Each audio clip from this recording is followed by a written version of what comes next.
Today in the Form 12 Economics, the chapter number 4 Poverty, we will going to discuss the poverty alleviation programs by the Indian government. Right from the independence, poverty has been a very big issue before the government, and time to time the government has taken various steps, applied many of the policies, prepared the programs and implemented that programs. So there were three phases and three approaches. First approach, that was the growth oriented approach. Second approach, that is the specific poverty alleviation programs approach. And third approach is provide basic minimum amenities related to the infrastructure, housing and social security to the people. This is the third approach. So the government has been trying to address the problem of poverty since independence with various plans, programs, policies and strategies. There are three main approaches to analyze poverty alleviation programs, as I discussed. Number one is the growth oriented approach, number two is the specific poverty alleviation program, and number three is basic minimum amenities providing program. So in this, with the 5-year plans initiation in 1951, the first 5-year plan have been given focused with lessening the gap between the rich and poor. So poverty always considered as a socio-economic problem. So the main emphasis was given for the social and economic justice, lessening the gap between the rich and poor. In previous videos, I have also discussed that 10% of the population is having 80% of the wealth of India.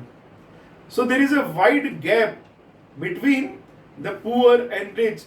So according to the economical and social aspects, the priority has been given in the first FYP 5-year plan from 1951 to 1956 to the poverty and inequalities in the income, wealth and opportunities. Means everyone should be given equal income, wealth and other type of opportunities.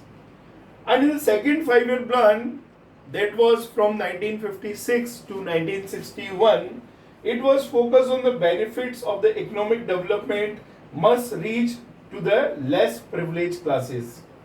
Means whatever the GDP growth rate is there, what is the national income and what are the other benefits from the government, they should reach to the deprived class of the society, to the poorest of the poor people of the society, so that is the all benefits can be spread to all parts of society, especially they were targeted towards the poor people.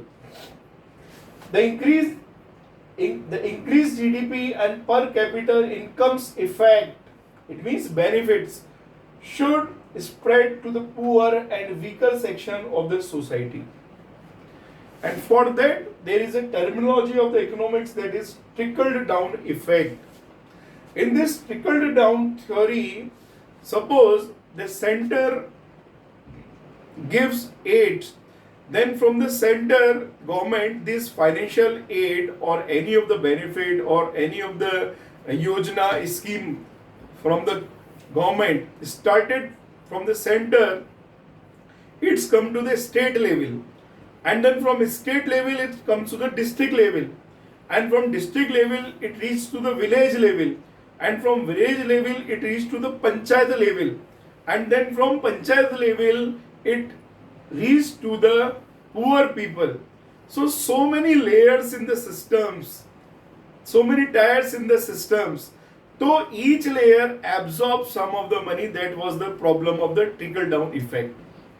So ultimately, if it is said that if the central government start to give 1 rupees to the poor people, it reaches only 15 paisa because of this trickle down effect was there in India. I have already told you many times that political willingness, lack of political willingness, lack of some institutional problems, structural issues, and then we have corruption. All these things were also responsible to reach very less amount of money or the financial aid to the poor people. So ultimately, this is the and rapid industrialization was also focused for the upliftment of the poor people and to raise the agriculture output. In our 5-year plan also given emphasis for the rise in agriculture output through green revolution. For that they have also done the land reforms, but these land reforms were also not very much successful. The land size of the farmer remains same, but in the real counts the benefits of economic growth have not trickled down to the poor. It was the reality. By earlier initial 5-year plans, the emphasis had been given to the poor people so that the gap between rich and poor can be minimized, but we were not able to get the success to a great or considerable extent. In this first video of this frame 9, I have discussed this growth oriented approach, and in the second video of this frame 9 I will discuss the specific second number approach.